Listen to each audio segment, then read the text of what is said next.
দৈনিক পূর্বকোণ অনলাইনে সবাইকে স্বাগত জানাচ্ছি। আমি আছি বর্তমানে কক্সবাজার অন্যতম যে বন্দর এরিয়া, যেটিকে বলা হয় মাতারবাড়ি কয়লা বিদ্যুৎ প্রকল্প কেন্দ্র, যেখানে 1200 মেগাওয়াট কয়লা বিদ্যুৎ প্রকল্প কেন্দ্র রয়েছে এবং সে সাথে এর একই এরিয়ার ভিতরে এখানে রয়েছে মাতারবাড়ি অন্যতম গভীর সমুদ্র বন্দর।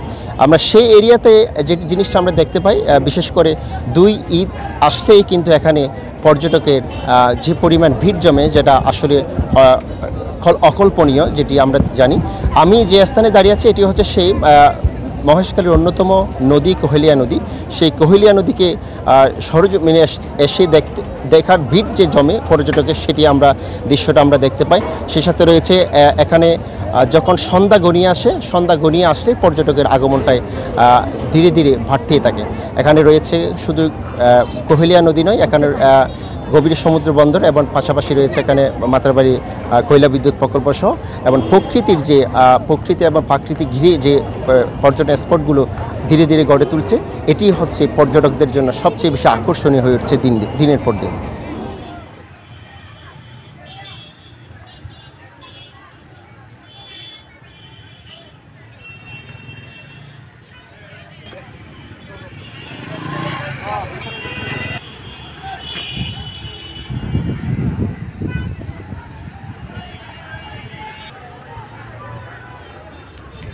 এটি হচ্ছে মাতারবাড়ির সেই কয়লা বিদ্যুৎ প্রকল্প কেন্দ্রের ঠিক সামনের অংশটি।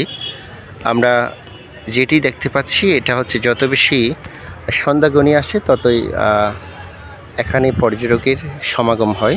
আপনারা দেখতে পাচ্ছেন এখানে প্রচুর পর্যটক এখানে সমাগম হয়েছে, এবং সে সাথে কয়লা বিদ্যুৎ প্রকল্প কেন্দ্রের এখানে একদম গেটের সামনে একসময় পর্যটকের ভিড় জমতো।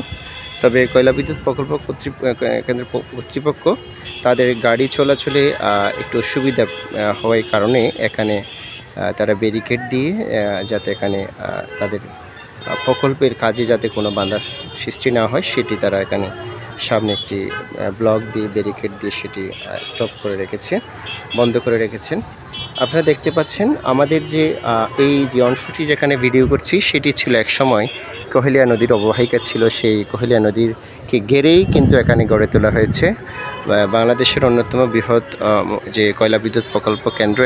এখানে ইতিমধ্যে এখানে 1200 মেগাওয়াট বিদ্যুৎ প্রকল্প কেন্দ্রে থেকে বিদ্যুৎ উৎপাদন হচ্ছে, এবং সে সাথে তার পশ্চিম পাশে রয়েছে বাংলাদেশের অন্যতম গভীর সমুদ্র বন্দর মাতারবাড়ি সমুদ্র বন্দর।